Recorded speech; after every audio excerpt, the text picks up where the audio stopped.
आपका शुक्रिया। बजट की स्पीच में फाइनेंस मिनिस्टर ने 4 बिरादरियों का जिक्र किया।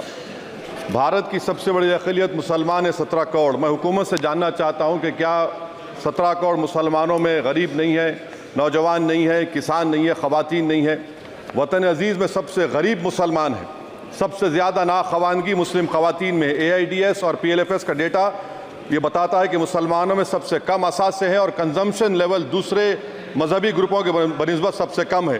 तालीमी इदारों में मैडम 15 और 24 साल की उम्र में भर्ती एनरोलमेंट में मुसलमानों की सिर्फ 29%, शेड्यूल कास्ट की 44%, हिंदू OBC के 51% और हिंदू अपर कास्ट की 59% है। हायर एजुकेशन मुसलमानों का एनरोलमेंट सिर्फ 5% है। PLFS का 2018-19 का डेटा वेज एम्प्लॉयज़ बताता है कि मुसलमान 22% थे, 2022-23 में 15% हो चुका है।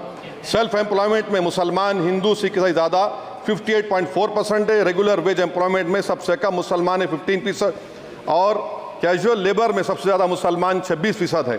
तो मुसलमानों का शेयर रेगुलर एम्प्लॉयमेंट में लॉस हो रहा है एम्प्लॉयमेंट का। मुसलमान नौजवानों का ना रोज़गार मिलता है, ना तालीम के मौक़े, ना हुकूमत उनको कोई तरबियत सहूलत दी जाती है। मैं मोदी हुकूमत को एक मुसलमानों का एक अछूत बना दिया है, ना कोई सियासी नुमाइंदगी है, ना मुल्क की तरक्की में इनका कोई हिस्सा दिया जा रहा है। मैडम माइनॉरिटी वेलफेयर मिनिस्ट्री में 2023-24 में 38% की बजट में कमी कर दी गई, 5,000 से 3,000 करोड़ कर दिया गया। इस साल के बजट में सिर्फ चंद 100 करोड़ का इजाफा किया गया, मगर 23-24 के बजट के लेवल पर पैसे मुख्तसर नहीं किए गए। ये मोदी हुकूमत की बदनीयती और झूठा कमिटमेंट है, झूठा कमिटमेंट अक़लियतों के ताल्लुक से। तालीम के उस अक़लियती स्कॉलरशिप मैडम अक़लियतों के गरीब तलबा और तालिबात को दी रकम में कमी कर दी गई। 2019 में मोदी ने कहा था कि 1 करोड़ स्कॉलरशिप दिए जाएंगे, अब सिर्फ 58 लाख दिए जा रहे हैं। 47% अक़लियती एप्लीकेंट्स को हर साल स्कॉलरशिप से महरूम कर दिया जा रहा है।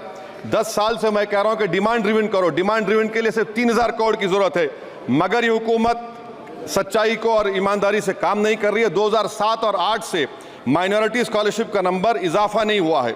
Pre matric scholarship madam Kundu committee ने कहा कि मुसलमानों में drop out rate primary level पर होता है, तो हुकूमत ने 9th क्लास से प्री मैट्रिक स्कॉलरशिप पैसे दे रही है।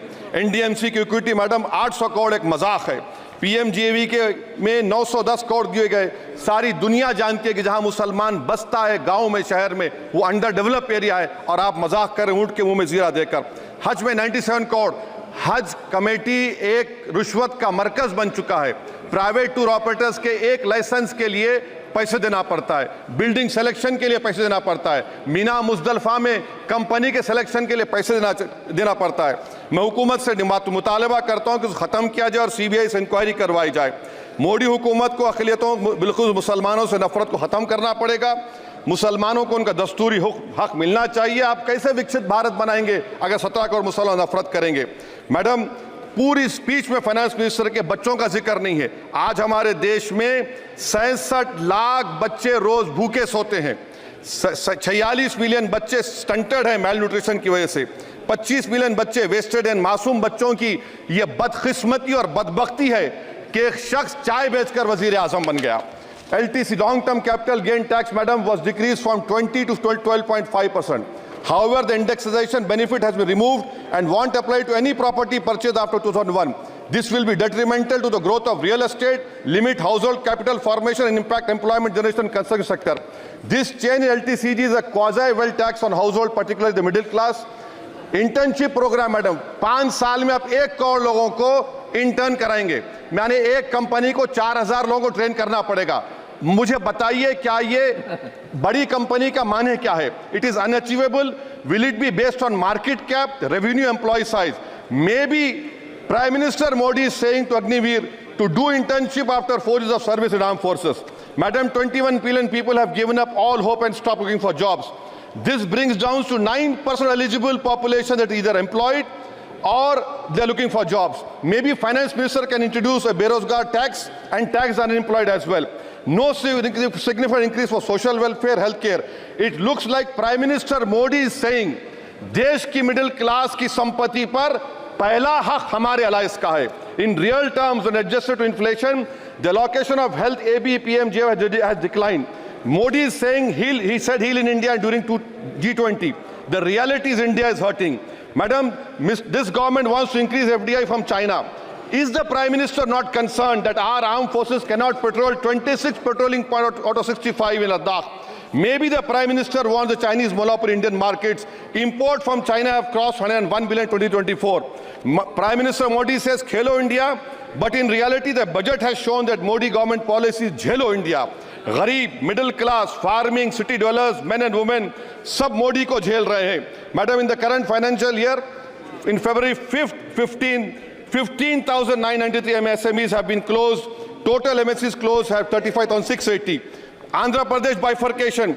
This parliament passed a law. For last 10 years, Modi government has shown their intellectual dishonesty in not giving ITR, IIM, Bayaram Steel Factory, Railway Corridor Khazipet, recognition of Palmaru as National Irrigation Project. This shows intellectual dishonesty of this government. Madam, I end my speech by quoting a famous poet, and I'm amending certain verses. 133 crore इंसानों, जिंदगी से बेगानों, सिर्फ हुक्मरानों ने हक तुम्हारा छीना है.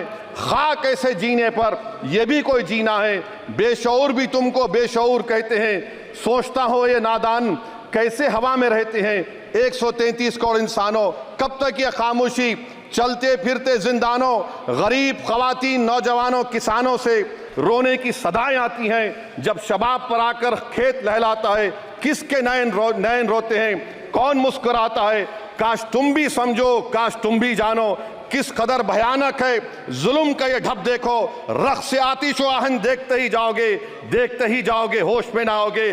और अनएम्प्लॉयमेंट पर अभी बोला गया नौकरियां दे रहे हैं, तो शायर ने इनके बारे में अच्छा कहा कि फूल शाखों पर खिलने लगे तुम कहो, जाम जिंदों को मिलने लगे तुम कहो, चाक सीनों के सिलने लगे तुम कहो. इस खुली झूठ को, जहन की लूट को मैं नहीं मानता, मैं नहीं जानता. शुक्रिया मैडम.